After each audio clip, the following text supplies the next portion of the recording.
We're still on the economy.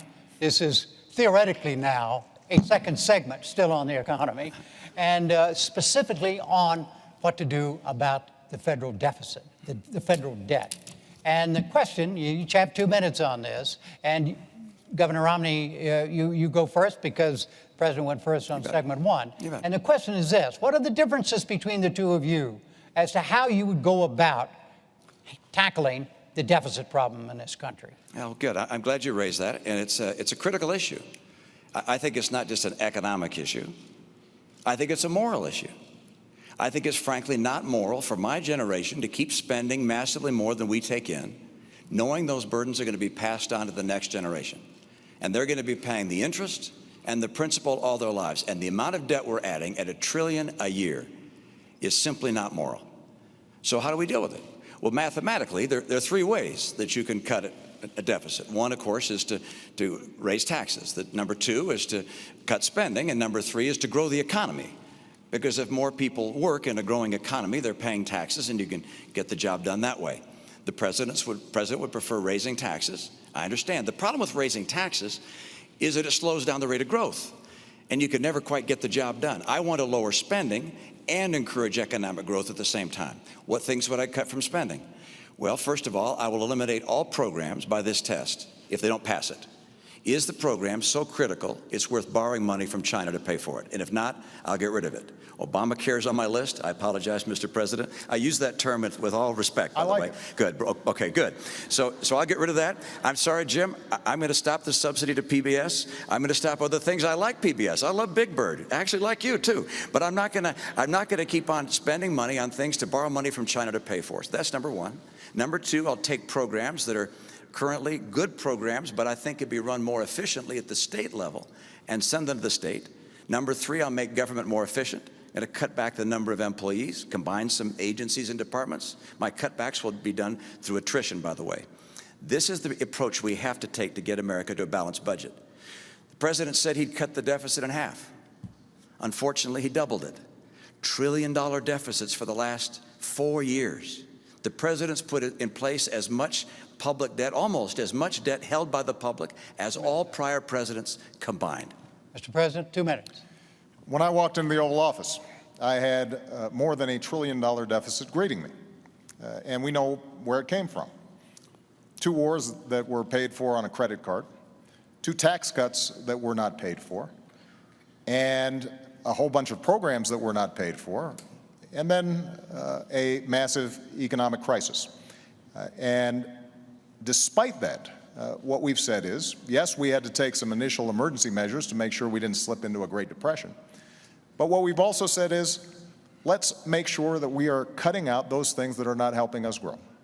So 77 government programs, everything from aircrafts that the Air Force had ordered but weren't working very well, 18 government programs for education that were well-intentioned but weren't helping kids learn.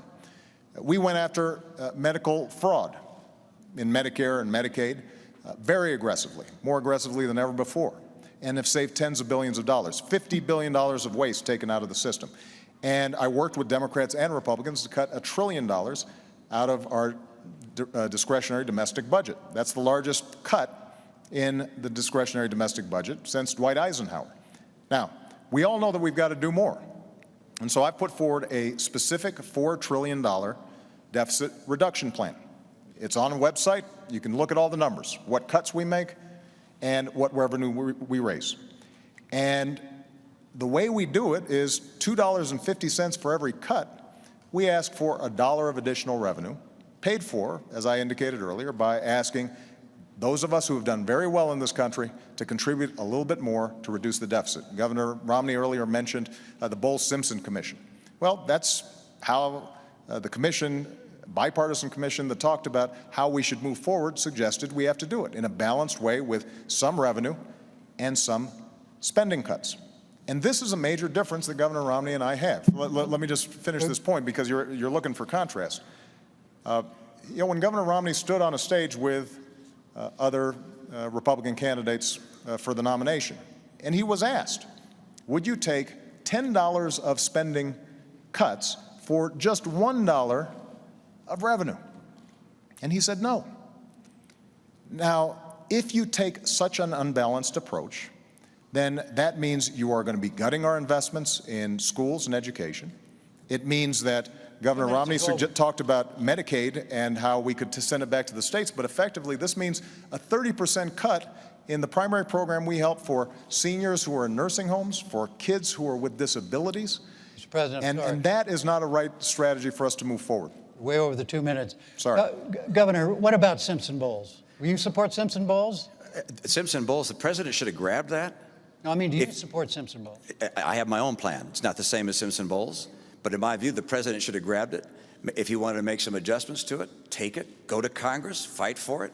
That's what we've done. Made some adjustments to it, and we're putting it forward before Congress right now, a $4 trillion plan. But you've been president 4 balance. years. You've been president 4 years. Right. You said you cut the deficit in half. It's now 4 years later. We still have trillion-dollar deficits. The CBO says we'll have a trillion-dollar deficit each of the next 4 years. If you're reelected, we'll get to a trillion-dollar debt. I mean, you have said before you'd cut the deficit in half. And I love this idea of $4 trillion in cuts. You found $4 trillion of ways to reduce or to get closer to a balanced budget, except we still show trillion-dollar deficits every year. That doesn't get the job done. Let me come back and say, why is it that I don't want to raise taxes? Why don't I want to raise taxes on people? And actually, you said it back in 2010. You said, look, I'm going to extend the tax policies that we have. Now, I'm not going to raise taxes on anyone, because when the economy is growing slow like this, when we're in recession, you shouldn't raise taxes on anyone. Well, the economy is still growing slow. As a matter of fact, it's growing much more slowly now than when you made that statement.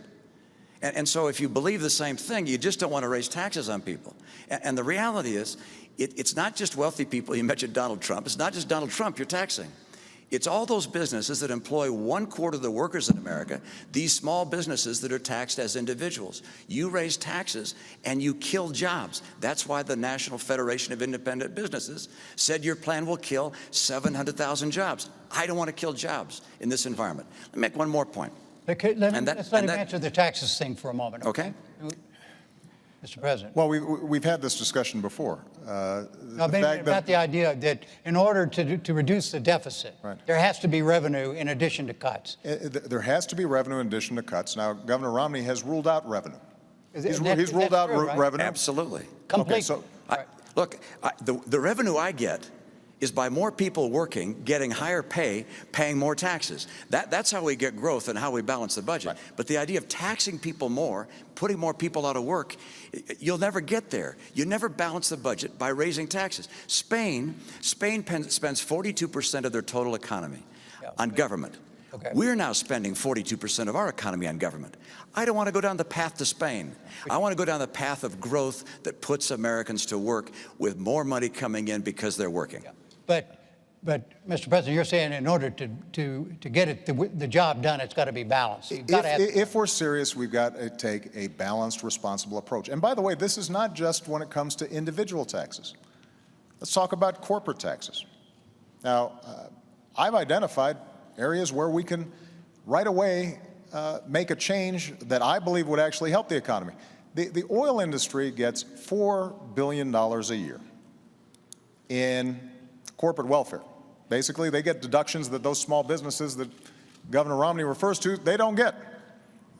Now, does anybody think that ExxonMobil needs some extra money when they're making money every time you go to the pump?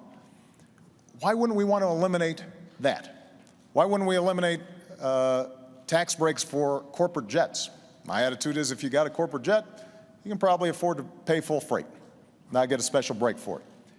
When it comes to corporate taxes, Governor Romney has said he wants to, in a revenue-neutral way, close loopholes, deductions. He hasn't identified which ones they are, but thereby bring down the corporate rate. Well, I want to do the same thing, but I've actually identified how we can do that. And part of the way to do it is to not give tax breaks to companies that are shipping jobs overseas. Right now, you can actually take a deduction for moving a plant overseas. I think most Americans would say that doesn't make sense, and all that raises revenue.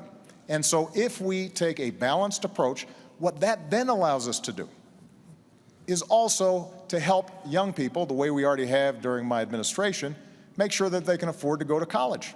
It means that the teacher that I met in Las Vegas, a wonderful young lady, who describes to me she's got 42 kids in her class. The first 2 weeks, she's got them, some of them sitting on the floor until finally they get reassigned. They're using textbooks that are 10 years old. That is not a recipe for growth. That's not how America was built. And so budgets reflect choices. Ultimately, we're going to have to make some decisions.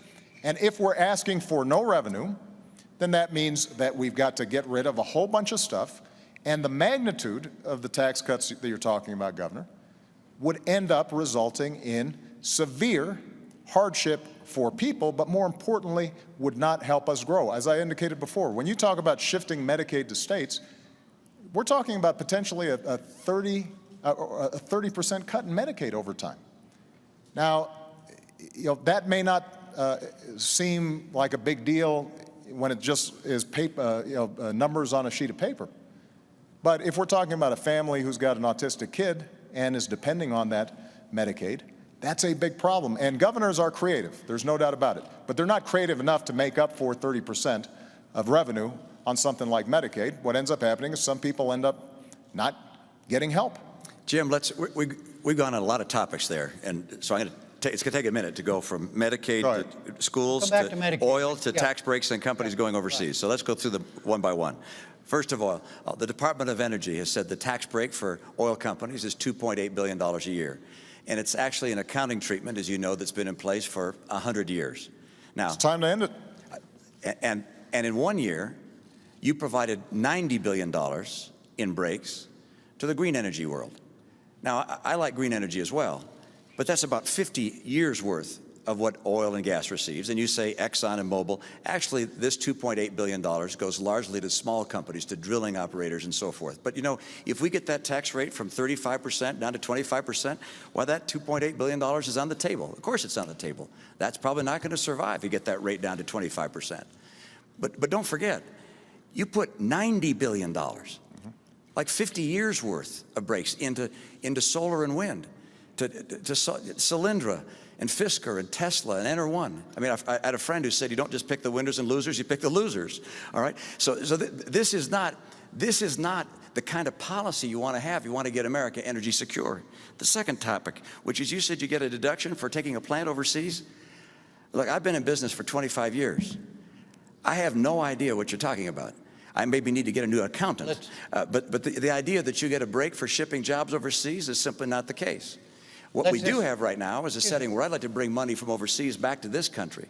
And finally, Medicaid to states, I'm not quite sure where that came in except this, which is I would like to take the Medicaid dollars that go to states and say to a state, you're going to get what you got last year, plus inflation, plus 1%, and then you're going to manage your care for your poor in the way you think best. And I remember as a governor, when this idea was floated by Tommy Thompson, the governors, Republican and Democrats, said, please let us do that. We can care for our own poor in so much better and more effective a way than having the federal government tell us how to care for our poor. So let's states. One of the magnificent things about this country is the whole idea that states are the laboratories of democracy. Don't have the federal government tell everybody what kind of training programs they have to have and what kind of Medicaid they have to have. Let states do this. And by the way, if a state gets in trouble, well, we could step in and see if we can find a way to help them. But the right approach is one which relies on the brilliance of our people and states, not the federal government. 2 seconds, and we're going on still on the economy on another part of it.